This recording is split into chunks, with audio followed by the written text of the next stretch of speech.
Subscribe करें और देखें एक दिल दहला देने वाली हॉरर स्टोरी। बिना घबराए बेल आइकन प्रेस करना ना भूलें।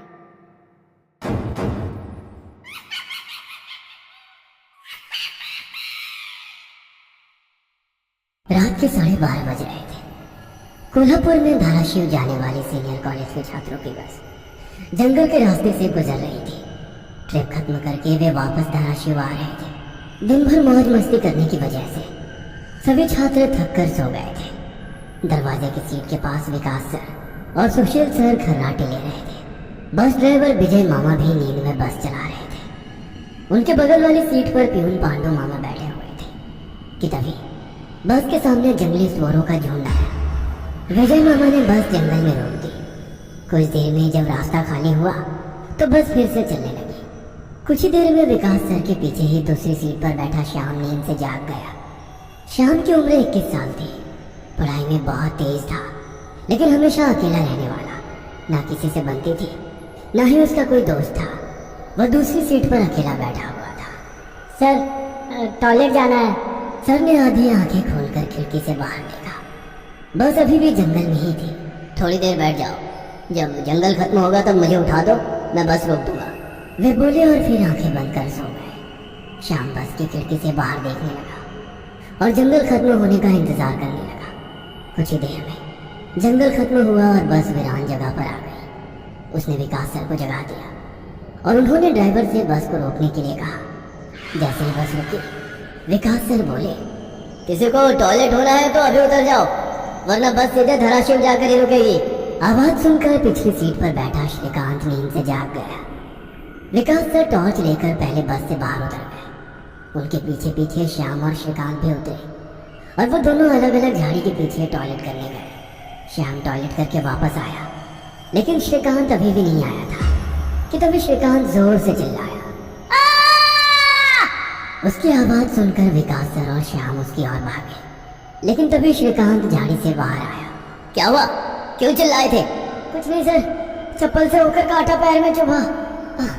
उसकी आवाज सुनकर ड्राइवर और प्यून भी नीचे उतरे थे। वो सब बस में वापस चढ़ने ही वाले थे कि तभी एक बाइक बस के सामने आकर रुक गई। अरे भाई साहब, यहाँ के नहीं हो क्या आपको पता नहीं कि इस रास्ते पर लोगों को हमेशा चकवा लगता है? बाइक चलाने वाला बोला। चकवा नाम सुनकर विकास सर बोले, हाँ पता है, हम बस निकल ही रहे हैं। और वो सब बस में बैठ गए। सर, वो आदमी किस चकवे के बारे में बात कर रहा था? प्यून ने अगली सीट से ही मुड़कर विकास सर से पूछा। हिंदी में चकवा मतलब छलावा, छलावा मतलब भूत। कहते हैं जो लोग रात में सफर करते हुए मरते हैं उनकी आत्मा छलावा बन जाती है। छलावा रात को सफर करते हुए यात्रियों को पकड़ लेता है और उन्हें अपने गंतव्य स्थल तक पहुंचने ही नहीं देता। वो बस उन्हें उसी जगह पर घुमाते रहता है।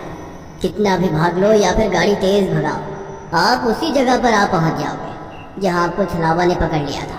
या फिर वो लोग रास्ते से भटक जाएंगे और उस जगह पहुंच जाएंगे जहां पर छलावा उन्हें ले जाना चाहता है, विकास सर ने बताया। इसके बाद ड्राइवर बोला, और यात्री रात भर उसी जगह पर बार बार घूमते हैं। वो तब तक रास्ता भटकते हैं जब तक सूरज ना उगे। जैसे ही सूरज उगता है उनकी ताकत कम हो जाती है। मेरे कुछ ड्राइवर दोस्त हैं, उनको भी छलावे ने पकड़ लिया था। कहते हैं छलावा बस उन्हीं यात्रियों को पकड़ता है जो थके हुए होते हैं, क्योंकि उन पर हावी होना बहुत आसान होता है ना। फिर तो छलावा बहुत ही खतरनाक है। प्यून घबराते हुए बोला, अरे कुछ खतरनाक नहीं है, ये सब अंधविश्वास है। ड्राइवर जब थक जाता है तो रात में उसे रास्ता समझना मुश्किल हो जाता है, इसलिए उसे भ्रम हो जाते हैं और वो रास्ता भटकता है। इसे ही अनपढ़ लोगों ने भूत यानी चकवा या छलावा का नाम दिया है। विकास सर बोले। ये सभी बातें श्याम और श्रीकांत सुन रहे थे। नहीं सर, छलावे होते हैं और कुछ छलावे तो जानलेवा भी होते हैं। मेरे दादाजी को छलावे ने इतना परेशान किया था कि मरते मरते बचे थे। रात को जितने भी एक्सीडेंट होते हैं उनमें से कुछ न कुछ एक्सीडेंट छलावे के कारण ही होते हैं। वो रात के बेरहम शिकार होते हैं। यात्रियों की थकान और डर ही उनकी ताकत होती है। शिकारियों की तरह ही वे यात्रियों को डराते हैं, भगाते हैं और उनकी जान लेकर उनका शिकार करते हैं। हमें बस इतना पता चलता है कि कार एक्सीडेंट में उनकी मौत हो गई है, लेकिन मौत का कारण छलावा ही होता है सर।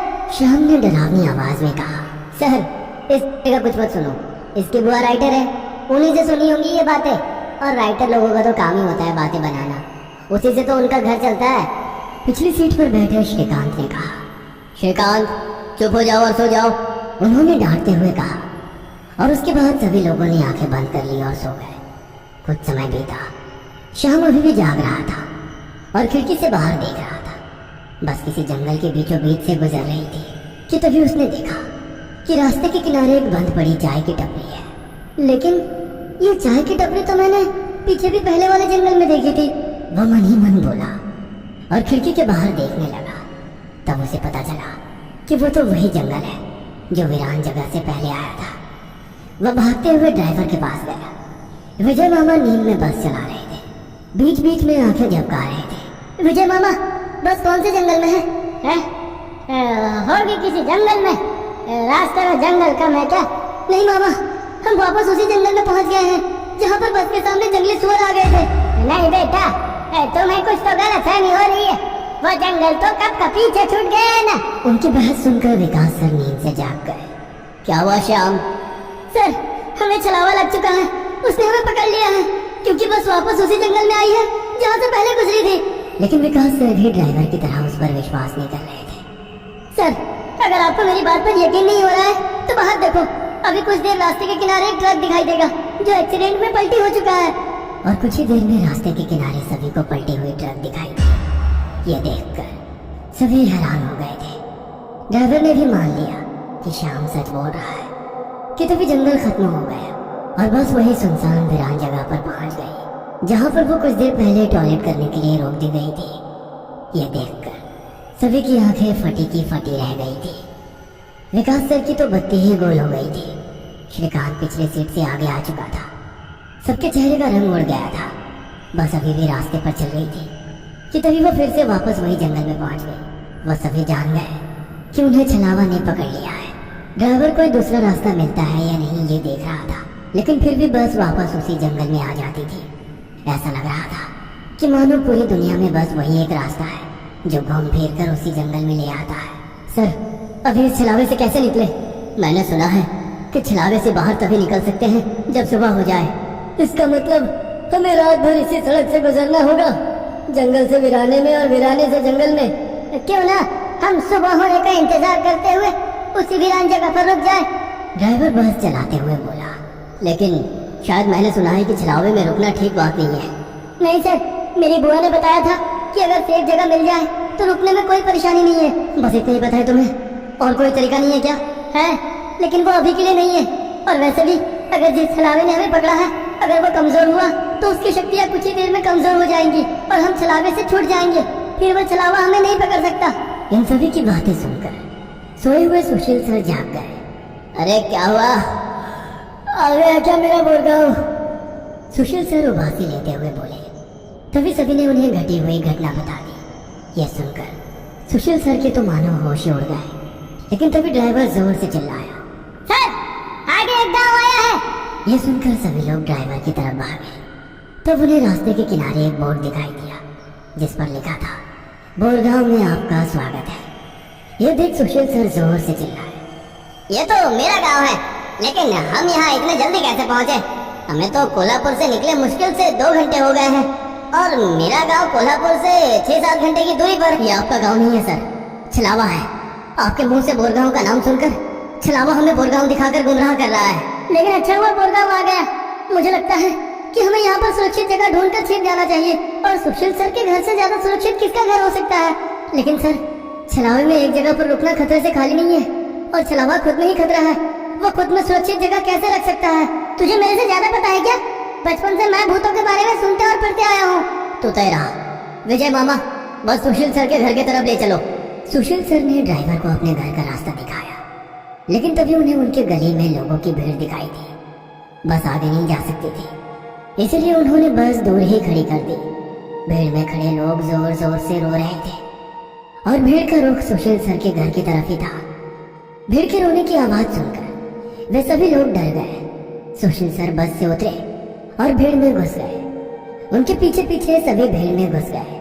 वो सभी भीड़ को चीरते हुए सुशील सर के घर के सामने जा पहुंचे और आगे का नजारा देख उनकी रूह कांप उठी, क्योंकि जमीन पर खून से लथपथ 4 लाशें पड़ी हुई थी और वो लाशें थी सुशील सर के बीवी बच्चे की और उनके माता पिता की, उन सभी की किसी धारदार हथियार से गला काट कर हत्या कर दी गई थी। खुद के परिवार की लाशें देखकर सुशील सर का दिल दहम गया और वो रो पड़े। ये क्या हो गया? किसने मारा उन्हें? उन्होंने रोते हुए एक आंख वाले बूढ़े आदमी से पूछा।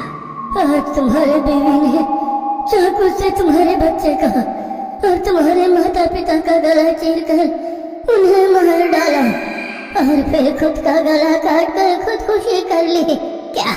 लेकिन क्यों? उसने ऐसा क्यों किया? अरे तुमने ही उसे ऐसा करने पर मजबूर किया होगा, वरना वो तो बहुत ही समझदार और नेक दिल इंसान थी। क्या? शादी के इतने सालों बाद भी मैंने उसे कभी रुलाया नहीं है और आप मुझ पर इल्जाम लगा रहे हैं? तुमने ही उसे ऐसा करने पर मजबूर किया है। ये लो चाकू और अपनी जान देकर अपने गुनाह का प्रायश्चित कर लो। वैसे भी तुम अकेले इस दुनिया में जीकर क्या करोगे? खुद की जान दे दो, वरना उनकी आत्मा को कभी शांति नहीं मिलेगी। न जाने सुशील सर को क्या हुआ, वो उस आदमी की बातों में आ गए। ऐसा लग रहा था कि वो उसकी बातों से वश में आ गए थे। उन्होंने वो चाकू अपने हाथ में लिया और रोते हुए बोले, हाँ हाँ, मैं प्रायश्चित करूंगा, मैं अपनी जान दूंगा। वैसे पास खड़े ड्राइवर ने उन्हें रोका। अरे सर, ये आप क्या कर रहे हो? ये सब छलावा है, आपका परिवार नहीं है, आपका परिवार घर पर सुरक्षित है। तभी एक आंख वाला आदमी बोला, ए, तूने अगर एक लफ्ज भी आगे कहा तो तुम्हें पकड़कर गांव के बीचों बीच सूली पे चढ़वा देंगे। ये सुनकर ड्राइवर डर गया और चुप बैठ गया। सुशील सर ने जमीन पर बैठकर चाकू की धार अपने गले पर रखी। सर ऐसा मत करिए, ये सब कुछ छलावा है, इसके चंगुल में मत फंसिए सर। लेकिन फिर भी सर होश में नहीं आ रहे थे, इसलिए प्यून ने गुस्से में आकर उनको चांटा मारा। तब जाकर वो होश में आ गए और उन्होंने चाकू नीचे फेंक दिया। ये देख एक आंख वाला आदमी गुस्सा हो गया। भाइयों, इन लोगों को भीड़ से बाहर निकाल दो, इन्हें हम बाद में देखेंगे, पहले इस सुशील के बच्चे को पकड़ लो। ये सुनकर भीड़ में खड़े लोगों ने सभी को भीड़ से बाहर कर दिया। श्रीकांत, विकास सर, प्यून और ड्राइवर भीड़ के अंदर घुसने की कोशिश कर रहे थे, लेकिन अंदर घुस नहीं पा रहे थे। सुशील सर के हाथ पैर बांधकर उन्हें जमीन पर बिठाया गया। सुशील सर अपनी जान की भीख मांग रहे थे। मुझे कोई बचाओ, विकास सर, पांडु मामा, मुझे प्लीज बचाओ, मुझे बचाओ। वो चिल्ला रहे थे कि तभी एक आंख वाले आदमी ने चाकू से सुशील सर का गला काटा और उनका सर धड़ से अलग कर दिया। उसने उनका सर हाथ में पकड़ा और भीड़ के बाहर हवा में फेंक दिया। वो सीधे श्रीकांत और श्याम के सामने आ गया। वो दोनों चीखे।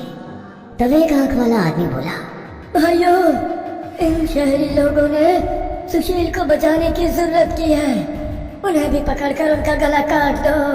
वैसे भीड़ में खड़े लोग इन सब लोगों की तरफ मुड़े। वो गुस्से से इनकी तरफ देख रहे थे। तभी उन्हें बस के हॉर्न की आवाज आई। जल्दी से भागो, जल्दी करो। कुछ ही दूर बस में बैठे ड्राइवर मामा चिल्लाए। उनकी आवाज सुनते ही श्याम, श्रीकांत, विकास सर और प्यून बस की तरफ भागे। भीड़ उनका पीछा कर रही थी। ये सभी लोग जैसे तैसे बस में चढ़ गए। गांव वालों ने बस पर पथराव किया।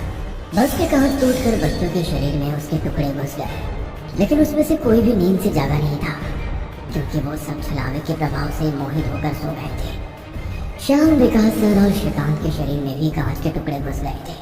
कुछ लोग बस के सामने खड़े होकर रोड से बस को तोड़ रहे थे कि तभी ड्राइवर ने उन पर बस चढ़ा दी और बस वहां से चल पड़ी। जैसे तैसे बस गांव से बाहर आ गई। हर कोई अपने शरीर से कांच के टुकड़े निकालने में लगा हुआ था। श्रीकांत अपने हाथ में घुसा कांच का टुकड़ा निकाल रहा था कि तभी प्यून वहां पर आया। भतीजे रुक, मैं निकालता हूँ, वो बोला, क्योंकि श्रीकांत उनकी बहन का बेटा था। बस फिर से वापस जंगल में आ गई थी। न जाने कब वो छलावा उन्हें अपने गिरफ्त से छोड़ने वाला था। सुशील सर की अभी अभी मौत हो चुकी थी। हर कोई घबराया हुआ था। श्याम, अब बताओ हम क्या करें? अरे इसे क्या पूछना है, इसकी वजह से आज सुशील सर की जान चली गई है और हम सब मरते मरते बचे हैं। चुप हो जाओ। हमने उन्हें बचाने की कोशिश की, लेकिन मैं खुद अपने भावना को रोक नहीं सके और इसीलिए मारे गए। इसमें मेरी कोई गलती नहीं है। श्याम सफाई देते हुए बोला, लेकिन अब हम क्या करें? हमें बस सुबह होने का इंतजार करना होगा। और बिना कहीं रुके बस चलाते रहना होगा। अरे लेकिन बस में इतना डीजल भी नहीं है कि सुबह होने तक चले। अगर बस का डीजल सुबह से पहले खत्म हो गया तो हम इस छलावे का शिकार हो जाएंगे। ये भी है, ये छलावा तो मेरे सोच से ज्यादा ताकतवर निकला। आज अमावस्या है, शायद ये अमावस छलावा है। बुआ कहती थी कि छलावे के बहुत से प्रकार हैं, जिससे सबसे खतरनाक अमावस छलावा होता है। ये सिर्फ और सिर्फ अमावस की रात शिकार करने के लिए बाहर निकलता है। इसे अकेले 2 या 3 लोगों की शिकार करना पसंद नहीं है। जहाँ पर यात्री बहुत सारी संख्या में होते हैं, बस उन्हीं पर यह छलावा हावी हो जाता है। वो सबसे पहले सबसे ज्यादा कमजोर और सफर में थके हुए इंसान को ढूंढता है, उन्हें डर दिखाता है, और जब उसकी डर से मौत हो जाती है तो उसके शरीर पर कब्जा करता है और बाकी यात्रियों के बीच में रहकर उन्हें गुमराह करता है। उन्हें छलावे में बस घूमता रहता है और जब सभी यात्री थक जाते हैं तब उनका शिकार करता है। और मेरे हिसाब से हम जिस छलावे के चंगुल में फंसे हैं वो अमावस छलावा ही है, और वो अभी हमारे बीच में ही है। श्याम डरावनी आवाज में बोला। यह सुनकर सभी के होश उड़ गए थे। वो सब तो ठीक है, लेकिन अब हम इस छलावे से बाहर कैसे निकले? ड्राइवर ने पूछा। इस पर श्याम ने कहा, अब केवल एक ही उपाय है, लेकिन इसमें खून बहने के चांसेस है। क्या है वो उपाय? छलावा अभी भी हमारे बीच किसी मृत शरीर पर कब्जा करके बैठा है। हमें उसे ढूंढना होगा और उसे मारना होगा, क्योंकि उसकी आत्मा मृत शरीर से ज्यादा मजबूती से चिपकी नहीं होती। जैसे ही हम उसको मारेंगे उसकी आत्मा मृत शरीर छोड़ देगी और फिर वो किसी मृत शरीर में घुस नहीं सकेगी, क्योंकि एक अमावस छलावा एक रात सिर्फ एक ही मृत शरीर पर कब्जा कर सकता है। लेकिन हम में से ये छलावा है कौन? वो पीछे सोए हुए स्टूडेंट के शरीर में नहीं है, क्योंकि वो होश में नहीं है। वो हम 5 में से एक है। क्या? लेकिन हम सब तो जिंदा हैं। नहीं, हम में से एक पहले ही मर चुका है। उसे छलावे ने मार डाला है और उसके शरीर पर कब्जा कर लिया है। कब्जे के बाद मृत शरीर बिल्कुल एक जिंदा आदमी लगता है, क्योंकि छलावा अपने ताकत से जिंदा इंसान की नकल करता है। लेकिन वो है कौन? वैसे श्याम गंभीर हो गया और उसने श्रीकांत की ओर देखा। बस अभी भी जंगल के रास्ते चल रही थी। ड्राइवर बस चलाते चलाते पीछे हो रही बातचीत सुन रहा था, क्योंकि उसे पता था कि अगर बस रुकी तो छलावा उसे निगल जाएगा। बस में सन्नाटा छाया हुआ था।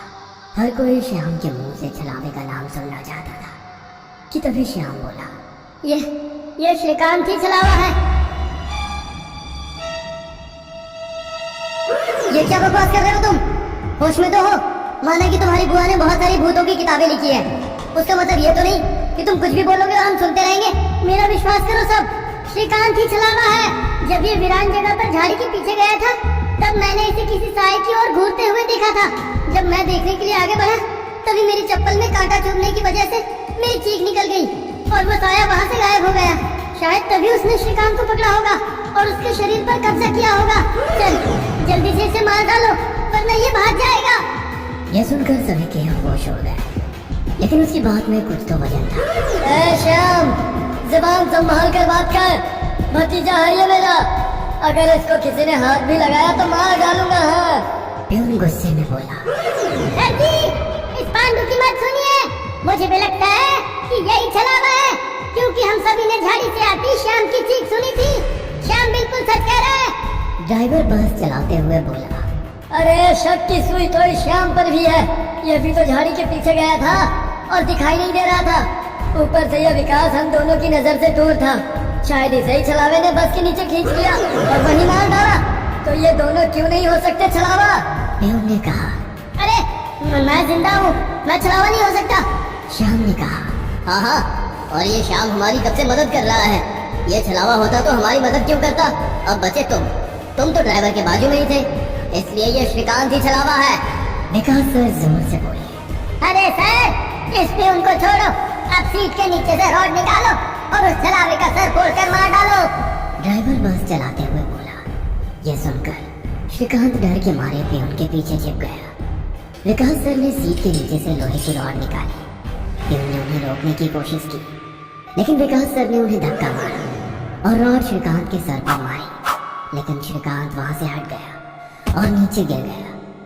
वो रॉड से दूसरा हमला करते कि तभी प्यून ने पीछे से रॉड पकड़ी और विकास सर के हाथों से रॉड खींचकर उन्हें खिड़की पर धकेल दिया और उनके सर में रॉड दे मारा। विकास सर हाथों से सिर पकड़कर वहीं तड़पते रह गए। उनके सर से खून निकल रहा था और कुछ ही देर में उन्होंने अपना दम तोड़ दिया। ये देख श्याम चिल्लाया, विजय मामा जल्दी से पीछे आइए, इन दोनों ने विकास सर को मार डाला। यह सुनकर ड्राइवर ने बस बीच जंगल में रोक दी और वो पीछे भागते हुए आया। उसने प्यून के हाथों से रॉड छीना और उसे धक्का दे दिया। तुम नहीं सुनोगे, इसलिए पहले मुझे तुम्हें ही मारना होगा। ड्राइवर गुस्से में प्यून से बोला और वो प्यून के सर पर रॉड से हमला करता कि इससे पहले ही प्यून ने कांच का नुकीला टुकड़ा तोड़कर ड्राइवर के पेट में घोंप दिया। ड्राइवर जोर से चिल्लाया और नीचे गिर गया कि तभी बस के बाहर से भीड़ की आवाज सुनाई देने लगी। रास्ते के बीचों बीच बस लगाई है इन्होंने। कोई तेजी से चलती गाड़ी इस बस से टकराई तो क्या होगा? बाहर निकालो इन लोगों को और सजा दो इन्हें, सजा दो। बस के बाहर से आवाज आई और बस पे पथराव होने लगा। प्यून आगे की तरफ भागते हुए गया तो देखा कि 5-6 लोग बस पर पथराव कर रहे हैं। लोग गुस्से से चिल्लाने लगे, बाहर क्यों मत बोलो, अंदर क्यों छुप कर बैठे हो? अरे क्या हुआ भाइयों, आप ऐसा क्यों कह रहे हो? प्यून चीख चीख कर उनसे पूछ रहा था, लेकिन कोई भी उसकी तरफ ध्यान नहीं दे रहा था। तभी श्याम श्रीकांत से बोला, ये लोग सिर्फ छलावा है, हम जंगल में रुके हुए हैं, इसलिए हम मुसीबत में पड़ चुके हैं। विकास सर और ड्राइवर दोनों मर चुके हैं, फिर भी हम छलावे से बाहर नहीं निकले। इसका मतलब छलावा अभी भी हमारे बीच में है और वो छलावा तुम्हारा मामा है। ये सुनकर श्रीकांत की आंखें फटी की फटी रह गई। नहीं, ऐसा नहीं हो सकता। अरे ऐसा ही है श्रीकांत, तुमने देखा कि किस तरह से तुम्हारे मामा ने विकास सर और ड्राइवर की जान ली। वो उन्हें सिर्फ घायल भी तो कर सकता था, लेकिन नहीं, उसने उनकी जान ली। अब तो अपने मामा प्रेम से बाहर आओ श्रीकांत और देखो उस आदमी को, वो तुम्हारा मामा नहीं छलावा है। ये सुनकर श्रीकांत सोच में पड़ गया। श्रीकांत, लोग अभी बस के कांच तोड़कर अंदर आ जाएंगे और हमारी जान ले लेंगे। इससे पहले हमें यहाँ से निकलना होगा। मैं बस को यहाँ से निकालता हूँ और तुम इस छलावे को पीछे बुलाकर इस कांच के टुकड़े से घोंप दो। छलावा मर जाएगा और हमारी जान बच जाएगी। श्याम बोला और ड्राइविंग सीट की तरफ निकल पड़ा। लेकिन तुम्हें ड्राइविंग आती है क्या? अरे मेरे मामा की ट्रैवल एजेंसी है, इसलिए मैं बस पहले ही चलाना जानता हूँ, उसने कहा और ड्राइविंग सीट पर जा बैठा। उसने बस चालू की और बस चलाने लगा। प्यून पीछे श्रीकांत के पास जा पहुंचा। श्याम बहुत ही मन लगाकर बस को भगा रहा था कि तभी उसे प्यून की चीख सुनाई दी। उसने मिरर में देखा तो प्यून गले में हाथ लगा के नीचे गिर गया। श्रीकांत के हाथ में खून से सना कांच का टुकड़ा था। उसने अपने ही मामा को गला काट कर मार डाला था। श्रीकांत श्याम के पास आया। श्याम ने बस रोक दी। मैंने छलावे को मार डाला। ये सुनकर श्याम जोर जोर से हंसने लगा और उसकी आंखें लाल हो गई और वो डरावनी आवाज में बोला, लेकिन छलावा तो मैं हूँ। यह सुनकर श्रीकांत के तो होश उड़ गए। अरे चौंक क्यों रहे हो, मैं ही छलावा हूँ। जंगल में जब बस के आगे सुअरों का झुंड आया था तभी मैं बस में घुस गया था। मैंने बस में सबसे कमजोर और थका हुआ यात्री चुना। ये श्याम थकान के कारण गहरी नींद में सो गया था। मैंने इसे जगाया और मेरा असली रूप दिखाया। मेरा डरावना रूप देखकर ये उसी वक्त सीने पर हाथ लगाते हुए मर गया। मैंने तुरंत इसके शरीर पर कब्जा कर लिया। तभी मैंने जाना कि पिछली सीट पर बैठा इस लड़का, मतलब कि तू, आधी नींद में था और टॉयलेट जाने के विचार में था और मैंने अपना खेल शुरू कर दिया। मैंने बस में बैठे सभी को छलावे की कहानी सुनाकर डरा दिया, क्योंकि डर ही मेरा सबसे बड़ा हथियार है। मैंने जानबूझकर तुम सबको गुमराह किया और सुशील सर के गांव ले गया और तुम्हें छलावे में रुकने के लिए मजबूर किया और सुशील सर की जान ली। मैंने ही विकास सर, तेरा मामा और ड्राइवर को एक दूसरे से लड़ाया ताकि वो आपस में लड़ लड़ कर मर सके, और आखिर में मैंने तुम्हारे हाथों से ही तुम्हारे मामा का खून करवाया। ऐसा कहकर वो हंसने लगा। यही मेरा खेल यानी कि शिकार थी। तूने अपने ही मामा की जान ली, उस मामा की जिसने तुम्हें बचाने के लिए अपने जान पर खेलकर 2 आदमियों की जान ली। अब तुम्हारा जी कर क्या फायदा। यह सुनकर श्रीकांत की आंखों में आंसू आ गए उसे अपनी गलती का एहसास हो गया। श्रीकांत, आओ बैठ जाओ इस ड्राइविंग सीट पे और ठोक दो इसे किसी पेड़ पे। ले लो खुद की और इन सभी यात्रियों की जान। छलावा श्रीकांत की आंखों में देखकर बोला। शायद उन लाल आंखों का जादू श्रीकांत पे हो रहा था। वो छलावे की बातों में आ गया था, जैसे सुशील सर आ गए थे और खुद की जान लेने के लिए तैयार हो गए थे। शायद श्रीकांत को अपने किए का पछतावा हो रहा था और वो छलावे की बात मानने वाला था कि तभी श्रीकांत ने अपने आंसू पोंछे और वो जोर से चिल्लाया, मामा! छलावे को पीछे पैरों की आवाज सुनाई दी और उसने मुड़कर देखा कि तभी प्यून ने लोहे का रॉड छलावे के सर पे दे मारा और उसके सर पर 4-5 बार हमला कर उसका सर कुचल दिया। तुम्हें क्या लगा खेल केवल तुम ही खेल सकते हो? अरे मैंने तो तुम्हें तभी पकड़ लिया था जब तुम विकास सर और ड्राइवर की मौत देखकर मुस्कुरा रहे थे। तुम अपनी खुशी छुपा नहीं पाए। तब मेरे दिमाग में तुम्हारी बातें आई। जानबूझकर तुमने हमें गुमराह करके छलावे में रोका और तुम्हारी वजह से सुशील सर की जान गई। तुमने मुझ पर ही छलावा होने का इल्जाम लगाया, हाँ? और मेरे मामा विकास सर और ड्राइवर के बीच आग लगा दी और बाद में तुमने मुझे ही मेरे मामा को मारने के लिए कहा। और हद तो तब हो गई जब तुमने कहा कि तुम्हारे मामा की ट्रैवल एजेंसी है, जबकि श्याम का मामा तो हमारे कॉलेज के बाहर गोलगप्पे का ठेला लगाता है। श्रीकांत ने अपने मामा के हाथों से लोहे की रॉड ली और छलावे से बोला, अब तुम चैन से शिकार करने के लिए अगले अमावस की रात का इंतजार करो, क्योंकि आज तुम खुद शिकार हो गए हो। और ऐसा कहकर उसने एक रॉड का वार उसके कुचले सर पे कर दिया और उसके शरीर से छलावा काले धुएं के रूप में बाहर निकला और बस के बाहर निकल गया। और जैसे ही छलावा बस से बाहर निकल गया, सभी स्टूडेंट्स नींद से बाहर आ गए। आज पहली बार कोई अमावस छलावा किसी यात्री से हारा हुआ था। बस के ऊपर हवा में उड़ता हुआ छलावा दर्द से तड़पने लगा और चिल्लाते हुए हवा में बिखर गया। उस छलावे को अपनी योनि से मुक्ति मिल गई, क्योंकि ये सृष्टि का नियम है कि जब भी कोई छलावा इंसान से हारता है उसका अंत हो जाता है और उसे मुक्ति मिल जाती है। आधी रात का समय था। एक गाड़ी हवा से बातें करती लोनावला की घुमावदार सड़कों पर दौड़ी चली जा रही थी। गाड़ी के अंदर तेज म्यूजिक चल रहा था और अंदर बैठे चारों नौजवानों अक्षय, रवि, आयशा और आदि ने अपने हाथ में एक एक कोल्ड ड्रिंक की बोतल पकड़ी हुई थी, जिसमें उन्होंने शराब मिला रखी थी। शराब के नशे में झूमते हुए अचानक ही अक्षय ने गाड़ी में ब्रेक लगाया। अचानक ब्रेक लगने के कारण चारों को एक जोरदार झटका लगा और जैसे शराब का नशा एक झटके में चूर हो गया। घबराते हुए रवि, आदि और आयशा गाड़ी से बाहर निकल आए। क्या हुआ अक्षय? इतनी जोर से ब्रेक क्यों लगा दिया? सब ठीक तो है ना? लगता है डिक्की खुली रह गई है। जा दी, तू चेक करके आ। कुछ नहीं हुआ बे, बस वैसे ही मजे ले रहा था। इसका बर्थडे है, इसे परेशान करना तो बनता है ना। तुम्हें अगर ज्यादा मस्ती सूझ रही है तो हटो, मैं ड्राइव करती हूँ। गाइस, मुझे लगता है अक्षय पीकर आउट हो चुका है। ए आयशा, चुप करके बैठना पीछे। बोला ना तुझे मजाक कर रहा था। अरे आ जाना यार, कुछ नहीं है डिक्की में, बैठ जल्दी। आयशा के बुलाने पर आदि भी आकर अपनी सीट पर बैठ जाता है और अक्षय वापस से गाड़ी स्टार्ट कर देता है। यार 100 की स्पीड में भागती गाड़ी में तूने ब्रेक लगा दिया। अगर गाड़ी पहाड़ से नीचे गिर जाती तो अभी इन वादियों में भूत बनकर घूमते अपन लोग हैं। यार प्लीज ऐसा करो, किसी लॉज पर गाड़ी रोक दो, हम लोग सुबह निकलेंगे। अब तेरी क्या प्रॉब्लम है?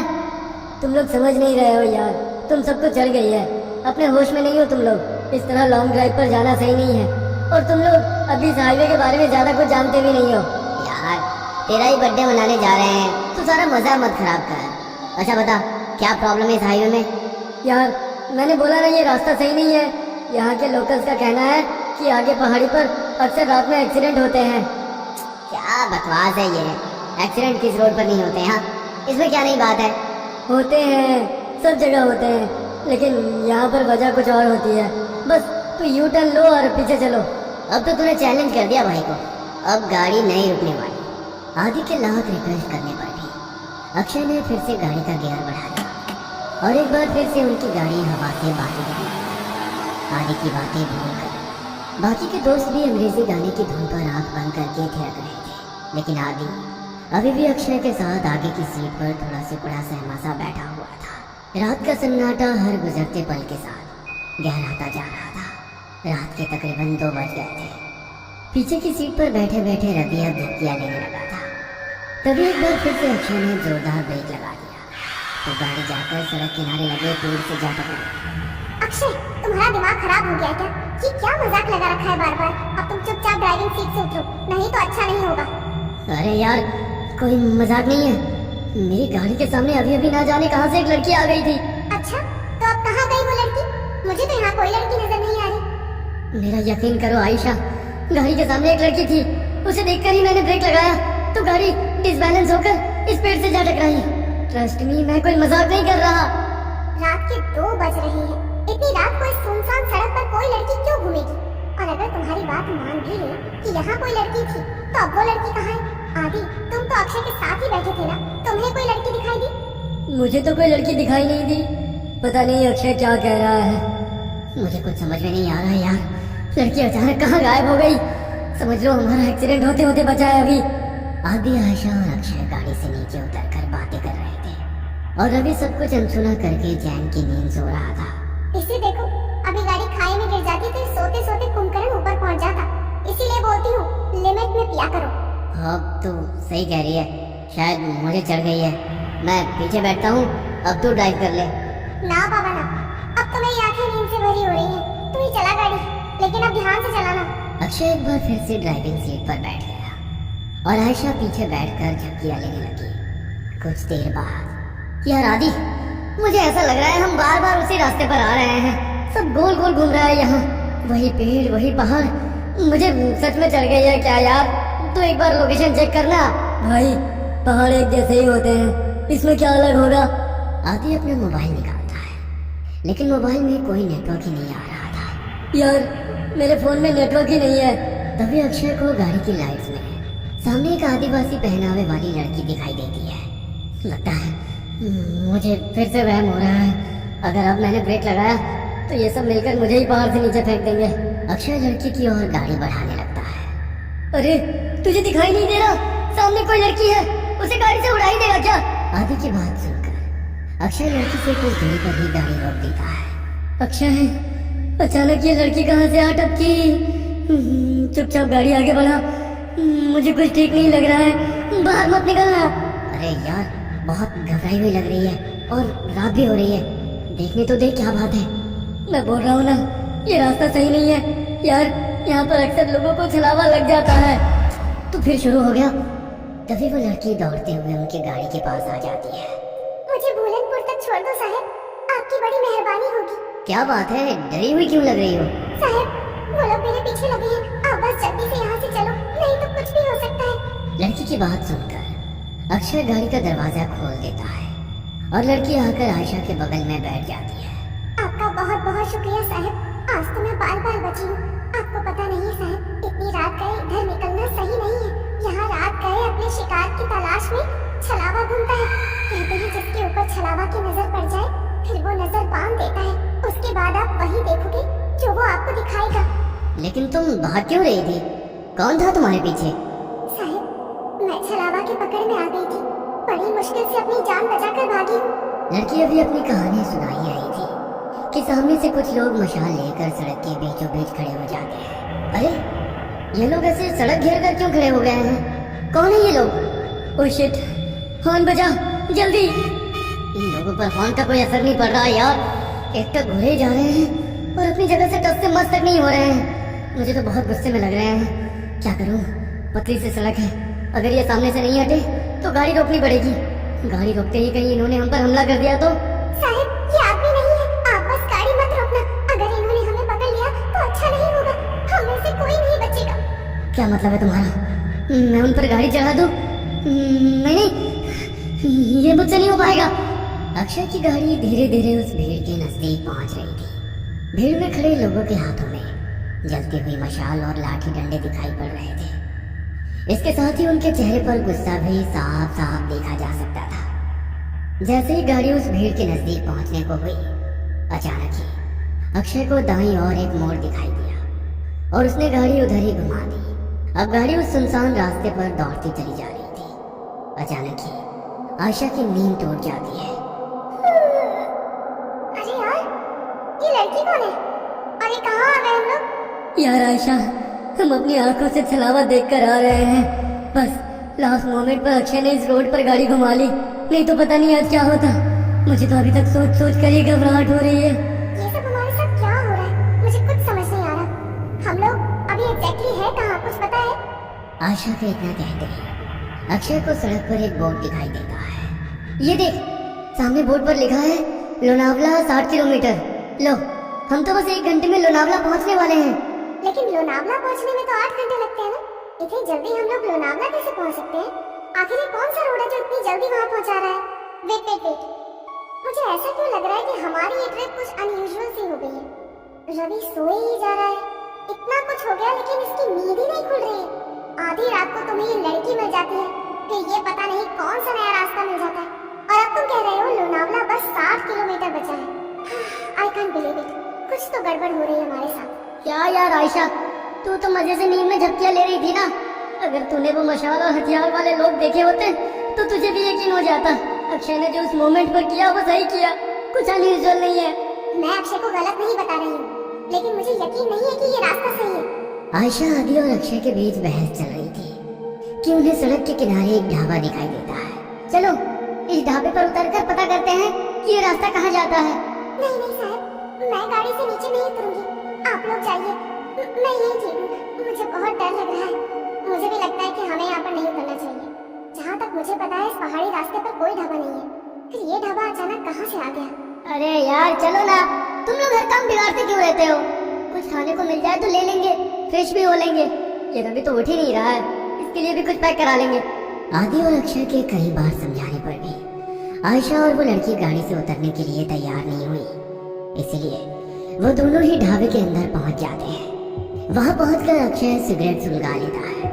आदि, सिगरेट पिएगा? दूर रख इसे, पहले ही शराब पी रखी है, ऊपर से ये सिगरेट। पागल मत बन अक्षय, तुझे गाड़ी भी चलानी है। अरे वो तो कब की उतर गई भाई। कोई है? अरे भाई कुछ मिलेगा खाने के लिए? अक्षय के कई बार आवाज लगाने पर एक रहस्यमय सा दिखने वाला आदमी अंदर से बाहर आता है। कुछ खाने के लिए है? अक्षय की बात सुनकर वो आदमी एक प्लेट में दाल चावल निकाल कर उसकी ओर बढ़ा देता है। छी, ये कैसे खाना है? इसमें तो कीड़े रेंग रहे हैं। खाओ चुपचाप, हम भी कई दिनों से भूखे हैं। अब तुम आ गए हो, अब हमारी भूख भी मिट जाएगी। उस आदमी की रहस्यमयी बातें सुनकर अक्षय बहुत घबरा जाता है। अक्षय उस आदमी को धक्का देकर वहां से भागते हुए गाड़ी की तरफ आ जाता है। आदि चल यहाँ से, ये आदमी मुझे कुछ ठीक नहीं लग रहा है, यहाँ रुकना सही नहीं है। कहाँ तक भागोगे?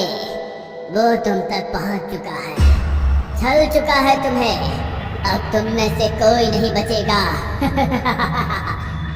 इतना कहकर वो आदमी वहां से गायब हो जाता है। अक्षय और आदि हाँफते हुए वापस गाड़ी में आकर बैठ जाते हैं। गाड़ी में बैठ आदि, हम अभी भी छलाव में हैं, और उस आदमी ने अभी अभी हमसे कहा कि वो हम तक पहुंचकर हमें छल चुका है। इसका मतलब कहीं ये तो नहीं कि छलावा हमें से ही कोई एक हो? अबे क्या बकवास कर रहा है, क्या नई कहानियां बना रहा है अब तो? अरे तू तो पूरे रास्ते सो रहा था ना, तुझे नहीं पता हमारे साथ क्या क्या हुआ है। तू चुप रहे, ये ढाबा भी एक छलावा ही था। कुछ समझ नहीं आ रहा है क्या सच है क्या भ्रम। एक मिनट रवि, इतनी बार गाड़ी रुकी, इतना शोरगुल हुआ, तेरी नींद कैसे नहीं टूटी? तो रवि ही है ना? कहीं ऐसा तो नहीं कि यही छलावा हो? सोचो गाइस, पूरे रास्ते इसने हमसे कोई बात नहीं की है। तुम लोग पागल हो गए हो क्या? हाँ, मुझे तो लगता है ये लड़की ही छलावा है। आधी रात को सड़कों पर लड़कियां नहीं प्रेत घूमती है। मेरी मानो तो इसे पहाड़ से नीचे धकेलकर छुटकारा पाओ इससे, देखना उसके बाद सब सही हो जाएगा। पागल मत बनो, मैं एक इनोसेंट लड़की को ऐसे कुछ भी करने नहीं दूंगा। मुझे तो लगता है साहब, ये आदि सही छलावा है, यही हमें ढाबे में ले जाने के लिए पीछे पड़े थे। ये सब इनकी ही चाल है। अरे बात करो तुम सबके साथ, ये क्या तमाशा शुरू कर दिया? तुम चुप करो, मैं अभी मरना नहीं चाहती। सबसे पहले तो मैं इस लड़की का काम तमाम करूंगी। मुझे भी लगता है कि ये लड़की ही गड़बड़ है। आशा अपने बगल में बैठी उस आदिवासी लड़की का गला दबाने लगती है। आशा को उस लड़की का गला दबाते देखकर अक्षय गाड़ी रोक देता है और उसे बचाने की कोशिश करने लगता है। इस लड़की के लिए मैं अपने दोस्तों की जान खतरे में नहीं पड़ने दूंगा। तभी रवि गाड़ी में रखी लोहे की रॉड उठाकर उस लड़की के सर पे दे मारता है। ये क्या कर दिया तूने? बस खत्म हो गई प्रॉब्लम। उसकी बॉडी को गाड़ी से बाहर फेंको और आगे बढ़ो। लड़की को मारने के बाद वे लोग उसकी बॉडी को गाड़ी से नीचे उतार रहे होते हैं कि तभी दूसरी ओर से कुछ गांव वाले मशाल लेकर उनकी ओर दौड़ते दिखाई पड़ते हैं। ये तो वही लोग हैं ना जिसे ये लड़की छलावा बोल रही थी। इसका मतलब छलावा अभी भी हमारे आसपास ही है। जल्दी चलो यहाँ से। वे चारों घबरा कर फिर से गाड़ी में बैठ जाते हैं। देखो, सुबह होने में बस 1 ही घंटा बाकी है। हमारे बीच जो भी छलावा है वो अगले 1 घंटे में हम सबको अपने साथ ले जाएगा। हमें उसके बारे में पता लगाकर उसे खत्म करना होगा, नहीं तो हम में से कोई नहीं बचेगा। Calm down. ये जो कुछ भी है इसने हमारी सोचने की शक्ति को खत्म कर दिया है। हम लोग एक भ्रम में हैं। क्या सच है क्या झूठ कुछ भी समझ नहीं आ रहा है। वो हमें इमोशनली ब्रेक कर रहा है ताकि हम पर काबू कर सके। तू अपना प्रवचन अपने पास रख, मैं तुम तीनों को ही खत्म कर दूंगा। तो छलावा के बचने का कोई चांस भी नहीं रहेगा। तो मुझे भी मार देगा रवि, तू तो मुझसे प्यार करता था। Shut up! मुझे यहाँ से जिंदा अपने घर जाना है बस। इससे पहले कि रवि आयशा को मारता, आयशा अपने गले में पहने हुए स्कार्फ से रवि का गला घोटने लगती है। तू ही है वो राक्षस, तुझे ही खत्म कर देती हूँ, सारी प्रॉब्लम खत्म हो जाएगी। आयशा और रवि के बीच होती हाथापाई को देखकर अक्षय अचानक से अपनी सीट के पास रखी बियर की बोतल को आदि के सर पर दे मारता है। उस फूटी हुई बोतल से ही अक्षय आदि के ऊपर एक के बाद एक कई सारे वार कर देता है। अक्षय के आदि पर हमला कर देने से अचानक ही आदि का चेहरा बदलने लगता है और वो एक खौफनाक चेहरे वाले पेट में बदल जाता है। आदि का चेहरा बिल्कुल काला हो गया था और उसके बदन पर कपड़े भी पुराने और फटे दिखाई दे रहे थे। हैरानी से अक्षय की ओर घूरते हुए वो जोर से चिल्लाया, नहीं, ये नहीं हो सकता। आज तक मेरे भ्रमजाल से निकलकर कोई बाहर नहीं आ पाया है। तुझे कैसे पता चला कि मैं ही छलावा हूँ? पिछले काफी देर से मैं आज रात की सारी घटनाओं की कड़ियाँ आपस में जोड़ने की कोशिश कर रहा था। तुझे पहले ही पता था कि हम तेरा बर्थडे मनाने लोनावला जा रहे हैं। घर से तो तू खुशी खुशी हमारे साथ आ गया था, लेकिन जैसे ही ये पहाड़ी हाईवे स्टार्ट हुआ तो कुछ अजीब सा व्यवहार करने लगा। पहले तूने कई बार मुझे यू टर्न लेने को कहा, जबकि तू जानता था उस रोड पर आगे 10 किलोमीटर तक कोई यू टर्न नहीं है। उसके बाद उस लड़की को लिफ्ट देने से मना करना, अचानक से छलावे की कहानी सुनाने लगना, जबकि तू तो इन बातों को कभी मानता ही नहीं है। और गांव की लड़की ठीक कह रही थी, तू ही मुझे जानबूझकर उस ढाबे में ले गया था, लेकिन मैं वहाँ से बचकर किसी तरह निकल आया। मेरे सिगरेट के लिए पूछने पर तूने मेरा हाथ जब झटका वो मुझे बहुत अजीब लगा था। और सबसे जरूरी बात, रवि तो पूरे रास्ते गाड़ी से उतरा ही नहीं था। इसीलिए जब आयशा रवि को मारने लगी तो मैंने तेरी तरफ नजर घुमाकर देखा। तू अपनी सीट पर बैठा बड़े आराम से मुस्कुरा रहा था। कोई दोस्त अपने दोस्त को ऐसी हालत में देखकर हंस नहीं सकता। मैं समझ गया कि छलावा तू ही है और कोई नहीं। मूर्ख हो तुम सब। मैंने तुम्हें समझने के लिए कितने मौके दिए, लेकिन तुम मूर्ख के मूर्ख ही रहे। मैंने तुम्हें बताया था छलावा जो चाहेगा तुम बस वही देखोगे। मैंने तुम लोगों की नजर और दिमाग को बांध रखा था। गाँव के लोग उस लड़की को नहीं, मुझे पकड़ने के लिए तुम्हारा पीछा कर रहे थे। इसलिए मैंने तुमसे कहा कि गाड़ी मत रोकना। मैंने ही तुम्हें वो ढाबा दिखाया ताकि तुम सब वहाँ नीचे उतर जाओ और मैं अपना शिकार कर लूँ। लेकिन ये आयशा बहुत चालाक है, इसने गाड़ी से उतरने से मना कर दिया था, इसलिए मैं वहाँ शिकार करने से चूक गया। बस कुछ देर की बात और थी, इस रवि के मरते ही तुम दोनों एक दूसरे की जान के दुश्मन बन जाते और एक दूसरे को मार डालते और मेरी जीत हो जाती। अगर ये आदि नहीं है तो हमारा आदि कहाँ है? तुम्हारा आदि तो उसी जगह मेरा शिकार बन गया था जब पहली बार तुम सब गाड़ी से उतरकर इस अक्षय से झगड़ा कर रहे थे और वो गाड़ी की डिक्की चेक कर रहा था। अक्षय, मार इसको, छोड़ना मत। उसने हमारे आदि को मार डाला, मैं इसे नहीं छोड़ूंगी। सुबह के 4 बज चुके हैं, अब तुम लोग मेरा कुछ नहीं बिगाड़ सकते। इतना कहकर वह छलावा वहां से गायब हो जाता है। जन्मदिन के दिन ही अपने दोस्त को खोने के गम ने उन सबको तोड़ कर रख दिया था। उस रात छलावे से उनकी जान तो बच गई थी, लेकिन अपने दोस्त को खोने का गम जीवन भर उनके सीने पर बोझ बनकर उन्हें सालता रहा। ये कहानी आपको अच्छी लगी हो तो हमें सब्सक्राइब करें हमारा इंस्टाग्राम और फेसबुक पेज जरूर फॉलो करें। और हाँ दोस्तों, सब्सक्राइब करना भूलना मत।